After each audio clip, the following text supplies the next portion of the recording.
सहना भवतु सहनौ भुनक्तु सह वीर्यं करवावहै तेजस्विनावधीतमस्तु मा विद्विषावहै। ओम शांति शांति शांति। हरि ओम तत्सत्। नमस्कार।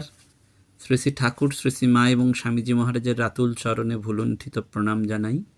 প্রাণারাম বাংলা ইউটিউব চ্যানেলে সম্প্রচারিত সৎকথায় প্রতিদিনের মনন এই ধারাবাহিক অনুধ্যানের শুরুতেই আমরা আপনাদের একটি বিশেষ ঘোষণার কথা জানাই যে সৎকথায় প্রতিদিনের মনন এই অনুধ্যানের 1000তম পর্ব পূর্তি উপলক্ষে আগামী 26শে জানুয়ারি বরানগর মাতৃস্মৃতি মন্দিরে একটি মহতী সম্মেলনের আয়োজন করা হয়েছে। এই মহতী সম্মেলনের মূল ভাবনা মূল্যবোধের আলোকে জীবন গঠন। বর্তমানকালে আমরা ভক্ত সম্মেলন দেখছি, যুব সম্মেলন দেখছি, ভাবানুরাগী সম্মেলন, বিশেষ বক্তৃতা দেখছি, কিন্তু কোথাও কোথাও ছোট্ট ছোট্ট ঘটনা আমাদের মনে দুঃখ দিচ্ছে, কষ্ট দিচ্ছে। সেখানে মূল্যবোধ এবং কী করে জীবন গঠন করতে হবে সেই বিষয়ে আমরা হয়তো আলোকপ্রাপ্ত হচ্ছি না। সেজন্য আমাদের এই মূল্যবোধটি দেখতে হয়, মূল্যবোধকে ভাবাতে হয়, জাগাতে হয় এবং সেই মূল্যবোধের আলোকে জীবনটিও গঠন করতে হয়। অবশ্যই রামকৃষ্ণ ভাবানুরাগী ভক্ত সম্মেলনের কথা আমি বলছি না, আমি যেটি বলতে চাইছি, সুতরাং সেই জীবন গঠনের আলোকেই এই সম্মেলন।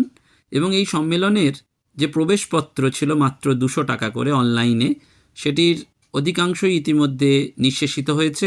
আগামী 21শে জানুয়ারির পর হয়তো আমরা এই প্রবেশপত্র আর নতুন করে ইস্যু করতে পারবো না, কারণ বৃহৎ আকারের খুব বড় 500-1000 লোক নিয়ে আমাদের এই সম্মেলনের উদ্দেশ্য নয়। খুব কম্প্যাক্ট ওয়েতে কোয়ালিটি সম্মেলন আমরা করার চেষ্টা করছি। তাই আমাদের যে লক্ষ্যমাত্রার পার্টিসিপেন্ট, অংশগ্রহণকারী, সেটি প্রায় পূর্ণ হতে চলেছে। তবুও কিছু সংখ্যক প্রবেশপত্র এখনও রয়েছে। আপনারা যারা সংগ্রহ করতে চান তারা 9474535775 এই ফোন নম্বরে সরাসরি জিপে করে, গুগল পে করে স্ক্রিনশটটি ওই নাম্বারেই প্রেরণ করবেন এবং সেখানে নাম, ঠিকানা, ফোন নাম্বার উল্লেখ করলে আপনাদের মোবাইল ফোনেই প্রবেশপত্র চলে যাবে। যারা ইতিমধ্যেই প্রবেশপত্র সংগ্রহ করেছেন তারা নিশ্চিন্ত থাকুন, নির্ধারিত অনুষ্ঠানের ঠিক কয়েকদিন আগেই আপনাদের মোবাইলে এই প্রবেশপত্র চলে যাবে। শুধু খেয়াল রাখবেন যে হোয়াটসঅ্যাপ নাম্বার আমাদের জানিয়েছেন সেই হোয়াটসঅ্যাপেই আমরা আপনাদেরকে প্রবেশপত্র পাঠাতে পারবো। আর ওই প্রবেশপত্র দেখেই আপনারা 26শে জানুয়ারি 3টের আগে সমবেত হবেন বরানগর মাতৃস্মৃতি মন্দিরে। আলমবাজার মঠ, যেটি গত 12ই জানুয়ারি শুভ উদ্বোধন হয়েছে পরম পূজ্যপাদ শ্রীমৎ স্বামী গৌতমানন্দজি মহারাজের করকমলে, সেই আলমবাজার মঠের ঠিক পাশেই ব্যানার্জি পাড়া, সেই ব্যানার্জি পাড়ার মধ্যেই রয়েছে বরানগর মাতৃস্মৃতি মন্দির। শ্রী অসীম ব্যানার্জি মহাশয়ের পুণ্য মন্দির অঙ্গনে আমরা এই মহতী সম্মেলন আয়োজন করেছি। আপনাদের সকলের সহযোগিতা এবং ওই দিন আমরা একটি বিশেষ কর্মসূচিরও ঘোষণা করব। তার জন্য আপনাদের সকলের সমবেত প্রচেষ্টা, ভিক্ষা আমরা চাইছি। আমরা আজকে ভগিনী দেবমাতার কথা স্মরণ করব। বেদান্ত ভাবধারা প্রচারের ক্ষেত্রে বেঞ্জামিন ফ্র্যাঙ্কলিনের বংশধর মিস লরা ফ্র্যাঙ্কলিন গ্লেন আমেরিকায় এক অনন্য নাম বা অন্যতম নাম হয়ে উঠেছিলেন। স্বামীজির সর্বকনিষ্ঠ সন্ন্যাসী শিষ্য স্বামী পরমানন্দ তার নাম দিয়েছিলেন ভগিনী দেবমাতা। 1862 খ্রিস্টাব্দের 6ই সেপ্টেম্বর মার্কিন যুক্তরাষ্ট্রের উত্তর পূর্ব কেন্দ্রীয় অঞ্চলের অঙ্গরাজ্য ওয়াহাইওর সিনসিনাটি প্রদেশের এক অভিজাত পরিবারে তিনি জন্মগ্রহণ করেন। 17 বছর বয়সে তিনি নিউ ইয়র্কের ভাসার কলেজ থেকে জ্যোতির্বিদ্যায় স্নাতক হন। সেখানে তিনি প্রথম নারী জ্যোতির্বিজ্ঞানী মারিয়া মিচেলের অধীনে শিক্ষা লাভ করেন। একজন মেধাবী ছাত্রী হিসাবে তিনি উচ্চশিক্ষার উদ্দেশ্যে পরবর্তী 10 বছর ইউরোপে অতিবাহিত করেন এবং প্যারিস, সারবোন বিশ্ববিদ্যালয় ও অন্যান্য ইউরোপীয় শিক্ষা প্রতিষ্ঠানে অধ্যয়ন করেন। 1893 খ্রিস্টাব্দের জুন মাসে শিকাগোয় অনুষ্ঠিত হয় চোখ ধাঁধানো বিশ্ব কলম্বিয়ান প্রদর্শনী তথা কলম্বিয়ান বিশ্বমেলা। এই মেলা পৃথিবীর সমস্ত দেশের শিল্প, বিজ্ঞান, কলাবিদ্যাজাত সমস্ত রকমের যে নতুন নতুন যন্ত্র এবং দ্রব্য সম্ভারে পরিপূর্ণ ছিল। মিস গ্লেন তার মা এবং বোনের সঙ্গে এই বিশ্ব মেলা দেখতে এসেছিলেন। এই পরিবারের ইচ্ছা ছিল সেপ্টেম্বর মাসে শিকাগোয় যে ধর্ম মহাসভা শুরু হবে তাতে যোগদান করার জন্য। সেজন্য তারা স্থির করলেন যে এখন তারা ওহাইও ফিরে যাবেন এবং সেই সময় আবার আসবেন শিকাগোতে। কিন্তু আসার সময় সেপ্টেম্বর মাসে পথে ঘটল বিপত্তি। তাদের পরিবারের একজনের মৃত্যুর ফলে তারা শিকাগো যাওয়ার পথে একটি ছোট্ট শহরে আটকে গেলেন। সেখানে সুইডেনবার্গ সম্প্রদায়ের এক ধর্মযাজকের সঙ্গে তাদের পরিচয় হলো। সেই ধর্মযাজক তাদের নৈশভোজে আমন্ত্রণ জানালেন। লড়া এবং তার পরিবার ধর্মযাজকের নিমন্ত্রণ রক্ষা করতে গিয়েছিলেন। সেই ধর্মযাজক তখন শিকাগো ধর্ম মহাসভা থেকে সবেমাত্র ফিরেছেন। তার মুখে ধর্ম মহাসভার প্রসঙ্গ ছাড়ার কোনোই কথা ছিল না। তার কাছেই লরা গ্লেন জানতে পেরেছিলেন ধর্ম মহাসভার অধিবেশনের বৃত্তান্ত, এবং তাদের মধ্যে একজন ব্যক্তিত্ব, প্রজ্ঞা এবং বাগ্মিতা যে সকলকে অতিক্রম করে দিয়েছে সেইটি ধর্মযাজক বলেছিলেন। কৌতূহলী হয়ে যখন মিস লরা গ্লেন জানতে চাইলেন, আপনি কার কথা বলছেন, কে তিনি? ধর্মযাজক উত্তর দিয়েছিলেন, তিনি একজন হিন্দু, তার নাম স্বামী বিবেকানন্দ। এই নাম তার মনে সেদিন আলোড়ন সৃষ্টি করেছিল এবং 1894 খ্রিস্টাব্দের শরৎকালে মিস গ্লেন সপরিবারে নিউ ইয়র্কে এলেন। অল্প বয়স থেকেই মিস গ্লেনের অন্তরে ধর্মবোধ জাগ্রত ছিল। তিনি ধর্মীয় এবং আদর্শবাদী স্বভাবের কারণে এপিস্কোপাল সম্প্রদায়ের সন্ন্যাসিনী কনভেন্টে সাধারণ সিস্টার হিসাবে কিছুদিন কাটিয়েছিলেন। ভারতীয় অধ্যাত্ম চিন্তা সম্পর্কে তিনি একেবারে অপরিচিতা ছিলেন না। 1895 খ্রিস্টাব্দে একদিন নিউ ইয়র্কের ম্যাডিসন অ্যাভিনিউ দিয়ে হেঁটে যাচ্ছেন লরা গ্লেন। সহসা তার চোখে পড়ল হল অব দ্য ইউনিভার্সাল ব্রাদারহুড। সেই বাড়ির জানলায় একটা সাদামাটা নোটিশ ঝুলছিল। তাতে লেখা ছিল, আগামী রবিবার বিকাল 3টায় স্বামী বক্তৃতা দেবেন, বিষয় বেদান্ত কী। পরবর্তী রবিবার স্বামীজির বক্তৃতার বিষয় যোগ কী। স্বামীজির নাম দেখেই লরা গ্লেনের মনে পড়ে যায় সেই সুইডেনবার্গের ধর্মযাজকের কথা। শিকাগো ধর্ম মহাসভায় বক্তৃতা দেওয়া সেই হিন্দু সন্ন্যাসী কথা তার মনে জেগে ওঠা মাত্রই তার প্রচণ্ড আগ্রহ শুরু হয়। তিনি নির্ধারিত সময়ের অনেক আগেই রবিবার পৌঁছে গিয়েছিলেন এবং গিয়ে দেখলেন তখনই হলটির অর্ধেকের বেশি ভরে গিয়েছে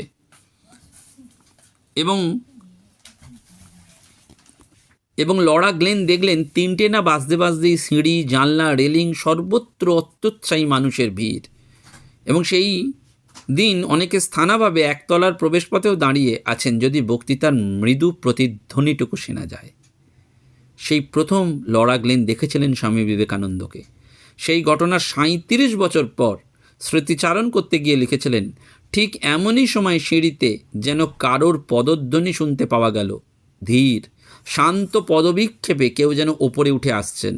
আর কি আশ্চর্য, মুহূর্তের মধ্যে শ্রোতাদের সমস্ত কলরব থেমে গেল। স্বামী বিবেকানন্দ রাজকীয় ভঙ্গিতে মাথা উঁচু করে মঞ্চে এসে দাঁড়ালেন। তারপর শুরু করলেন তাঁর বক্তৃতা। তার মুখনিসৃত বাণীর তরঙ্গ স্রোতে আমার স্মৃতি, স্থান, কালপাত্রের যত আপেক্ষিক চেতনা সব মুহূর্তে কোথায় ভেসে গেল। অসীম শূন্যতার মধ্যে কেবলমাত্র একটি কণ্ঠস্বরে যেন ধ্বনিত প্রতিধ্বনিত হতে লাগলো। আমার তখন মনে হলো সহসা যেন আমার সামনে একটি বদ্ধ দুয়ার খুলে গিয়েছে আর আমি তার ভিতর দিয়ে এমন এক রাজপথে এসে পড়েছি যার প্রতিটি ধূলিকণায় অনন্ত প্রাপ্তির ইশারা। সে পথের শেষ কোথায় জানি না, কিন্তু সেই অনন্ত সম্ভাবনা, সেই প্রতুল প্রতিশ্রুতি জ্যোতির অক্ষরে লেখা ছিল তাঁর বাণীমন্ত্রে, তার অসাধারণ ব্যক্তিত্বে, যিনি সে পথের সন্ধান দিলেন। ওই তো অনন্তের বার্তা নিয়ে তিনি এখনও দাঁড়িয়ে আছেন। জানা যায় 1895-96 খ্রিস্টাব্দে নিউ ইয়র্কে স্বামীজির প্রায় সমস্ত বক্তৃতা এবং ক্লাসে লরা উপস্থিত থাকতেন। ভক্তিযোগ, রাজযোগ, জ্ঞানযোগ এবং কর্মযোগের ক্লাসগুলো তাকে গভীরভাবে আকৃষ্ট করেছিল। আক্ষেপ করে বলতেন, যোগ মাত্র 4 রকমের কেন হলো, 6 বা 8 রকমের হতে পারত, তাহলে আমরা আরও বেশি করে স্বামীজির ক্লাস করার সুযোগ পেতাম। লরা গ্লেন স্বামীজির ক্লাস এবং বক্তৃতা চলাকালীন খাতায় নোট রাখতেন। সেই সব বিবরণ পরবর্তীকালে বস্টন বেদান্ত সেন্টার থেকে প্রকাশিত the message of the east নামক পত্রিকায় প্রকাশিত হয়। এমনকি স্বামীজির রচনাবলীতেও সেগুলোর কয়েকটি অন্তর্ভুক্ত হয়েছে। স্বামীজির শেষ রবিবাসরীয় বক্তৃতা হয়েছিল ম্যাডিসন স্কোয়ার কনসার্ট হলে। স্বামীজির বক্তৃতার বিষয় ছিল my master, his life and teachings, মদীয় আচার্যদেব। লরা জানিয়েছেন, সেদিন স্বামীজি যখন মঞ্চের লাগোয়া দরজা দিয়ে হলে প্রবেশ করলেন, তখন তিনি যেন একেবারে অন্য মানুষ।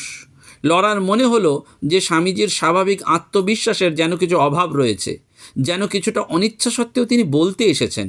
বেশ কয়েক বছর পর লরা যখন মাদ্রাজে গিয়েছিলেন, তখন তিনি স্বামীজির সেদিনের এরকম আচরণের কারণ জানতে পারেন। আসলে স্বামীজি নিজের গুরুদেব সম্পর্কে কিছু বলতে সর্বদাই সংকোচ বোধ করতেন। স্বামীজি তার প্রিয় শিষ্য শরৎচন্দ্র চক্রবর্তীকে একবার ঠাকুরের সম্বন্ধে বলতে গিয়ে বলেছিলেন, তিনি যে কে ও কত বড় তা আমরা কেউই এখনো বুঝতে পারিনি, এজন্য আমি তাঁর কথা যেখানে সেখানে বলি না। লরা লক্ষ্য করলেন যে দীর্ঘ ভূমিকার পর স্বামীজি যখন তার গুরুকে নিয়ে বলতে শুরু করলেন, তখন একেবারে মেতে গেলেন। স্বামীজি শ্রীরামকৃষ্ণ ভাবে আবিষ্ট হয়ে মঞ্চের এক প্রান্ত থেকে আর এক প্রান্ত পর্যন্ত সিংহ বিক্রমে পায়চারি করছিলেন। সেদিন তার বক্তৃতায় একই সঙ্গে অপূর্ব বাগ্মিতা এবং প্রগাঢ় অনুভবের যুগল প্রবাহ মিশে গিয়ে খরস্রোতা নদীর মতোই শ্রোতাদের মন প্রাণ সব ভাসিয়ে নিয়ে গেল। বক্তৃতা শেষ হলে বিস্ময়াবিষ্ট শ্রোতারা নীরবে হল থেকে বেরিয়ে গেলেন। লরা তখন আবেগে বিহ্বল। স্বামীজির আঁকা শ্রীরামকৃষ্ণের দিব্য ছবিটি তখন লরার সমস্ত মন প্রাণ জুড়ে বসেছে। তিনি আনন্দে বিহ্বল হয়ে গেলেন। সেই দিনই তিনি অন্তরে শুনতে পেলেন বিরাটের আহ্বান। সেই আহ্বানে লরা সাড়া দিলেন। আশ্চর্যের বিষয়, লরা গ্লেন স্বামীজিকে এত কাছ থেকে দেখেছেন, তার বক্তৃতা শুনেছেন, অথচ তাঁর পক্ষে স্বামীজির ব্যক্তিগত ঘনিষ্ঠ সম্পর্কে বা সংস্পর্শে আসা সম্ভবপর হয়নি। তার এবং স্বামীজির মাঝখানে কোথাও একটা অদৃশ্য বাধা ছিল।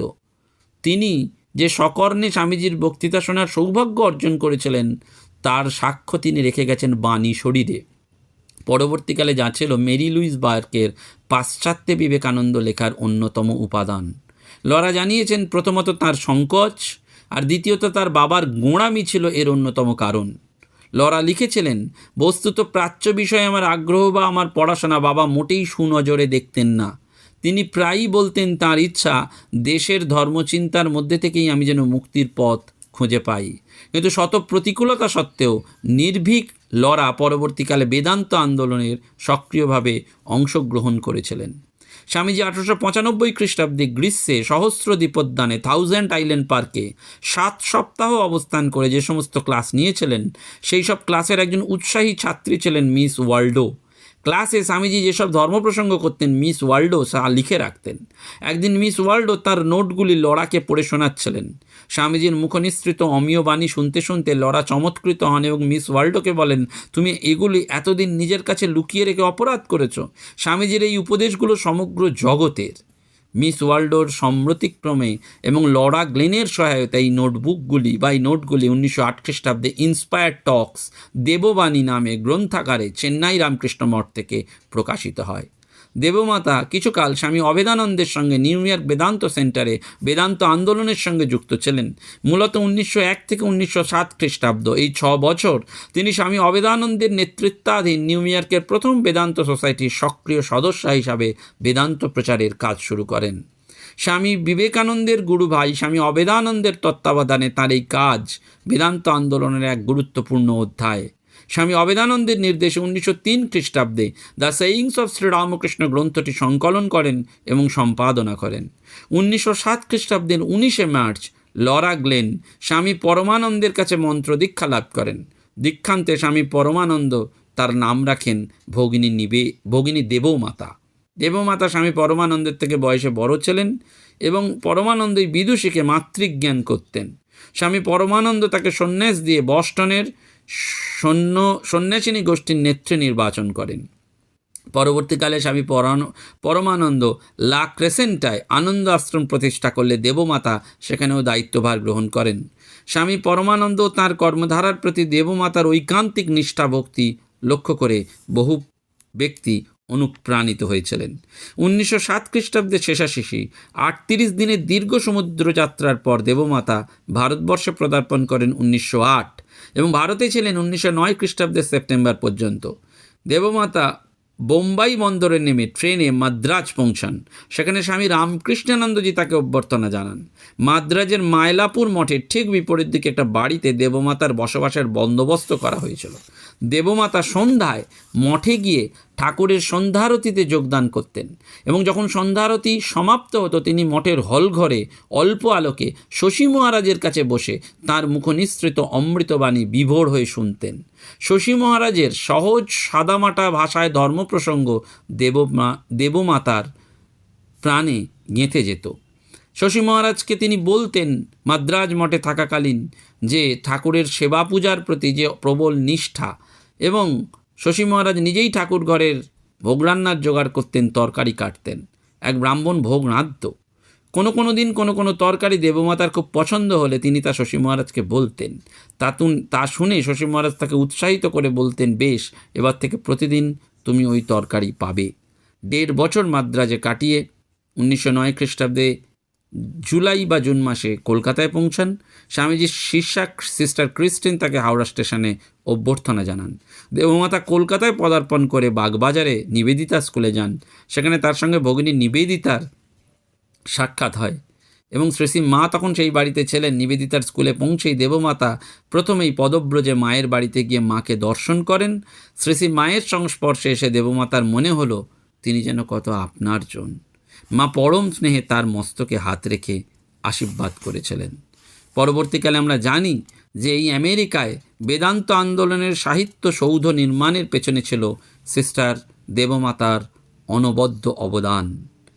তিনি the message of the east নামে একটা মাসিক বেদান্ত পত্রিকা সম্পাদনা করেন, যা 55 বছর ধরে ধারাবাহিকভাবে প্রকাশিত হয়। স্বামী পরমানন্দের বইগুলোর প্রকাশের পাণ্ডুলিপি প্রস্তুত করা, সম্পাদনা করা, এটিও তিনি করেছিলেন। দেবমাতা স্থির করেছিলেন যে তিনি কয়েকদিনের জন্য আমেরিকায় কাটিয়ে আবার ভারতে এসে তার কাজে মনোনিবেশ করবেন। কিন্তু শ্রী মা দেবমাতাকে বললেন, দেবমাতা দেখো, তুমি যদি আমেরিকার কাজে জড়িয়ে পড়ো তাহলে এখানে আর ফিরতে পারবে না। দেবমাতা কলকাতায় বসবাসকালে একাধিকবার দক্ষিণেশ্বরে গিয়েছেন, শ্রীরামকৃষ্ণের স্মৃতি বিজড়িত স্থান দর্শন করেছেন, আপ্লুত হয়েছেন এবং গোলাপ মা, যোগিন মা, বলরামবাবুর স্ত্রীর সাথেও দেবমাতার মধুর সম্পর্ক গড়ে উঠেছিল। অর্থাৎ এই পাশ্চাত্যে তাঁর অসাধারণ বক্তৃতা, বাণী প্রচার সম্ভবের কাজে তিনি নিজেকে নিয়োজিত রেখেছিলেন, কারণ তিনি জানতেন বক্তৃতা দিয়ে বেদান্তের প্রচার সম্ভব হবে না তার পক্ষে। সেই জন্য তিনি এই বক্তৃতা বা বেদান্তের বাণীর ক্ষেত্রে সাহিত্যকর্মকেই বেছে নেন। 1927 খ্রিস্টাব্দে তাঁর লেখা গ্রন্থ days in an Indian monastery প্রকাশিত হয়। সেটি পরবর্তীকালে হয়েছে স্মৃতিতে ভারতের মঠ জীবন। এবং মাদ্রাজে স্বামী রামকৃষ্ণানন্দের সঙ্গে দেবমাতার সুদীর্ঘ কথোপকথনই এই বই দুটি রচনার মূল উপাদান। 1942 খ্রিস্টাব্দের 15 ডিসেম্বর 80 বছর বয়সে ভগিনী দেবমাতা রামকৃষ্ণ লোকে গমন করেন। শ্রী মায়ের মন্ত্রশিষ্য স্বামী বিশুদ্ধানন্দজি একবার স্বামী ব্রহ্মানন্দের পুণ্য স্মৃতিতর্পণ করতে গিয়ে একটি আশ্চর্য ঘটনা ব্যক্ত করেছেন। দেবমাতার সেবাভাব দেখে মহারাজ তাকে বরদানের ইচ্ছা করেন। আমায় বারবার জিজ্ঞাসা করেন, কি একটা দেওয়া যায় বলতো? আমি ভেবেচিন্তে কিচ্ছু স্থির করতে পারলুম না। তখন নিজেই বলছেন, পরের বার ভারতে জন্ম নিয়ে ঠাকুরের অনুরাগিনী হয়ে ব্রহ্মচারিণীর জীবনযাপন করবে, এই বেশ হবে। আমি বললুম, আর একটা জন্ম তাকে কেন ঘোরাবেন মহারাজ? সবই তো আপনার হাত। তিনি বললেন, না না, এই সবে একটু ভাবভক্তি হচ্ছে, বুঝলি না? তবে খুব সেবা করেছে আমার। একজন সাধু জিজ্ঞাসা করলেন, এই বরদান নিষ্পন্ন হয়েছিল কিনা? সত্যি, সত্য সংকল্প মহাপুরুষ যা ইচ্ছা করবেন তা তো হবেই। শ্রীরামকৃষ্ণ নিবেদিত প্রাণা ভগিনী নিবেদিতা রামকৃষ্ণ বিবেকানন্দ ভাব আন্দোলনের এক উজ্জ্বল জ্যোতিষ্ক। তার মনন, প্রজ্ঞা এবং নিষ্ঠা আগামী বহু প্রজন্মের কাছে অধ্যাত্ম পথের আলোকবর্তিকা হয়ে থাকবে। তিনি চিরস্মরণীয়া, তাকে তাই প্রণাম, নমস্কার, ধন্যবাদ। প্রাণারাম প্রাণারাম প্রাণারাম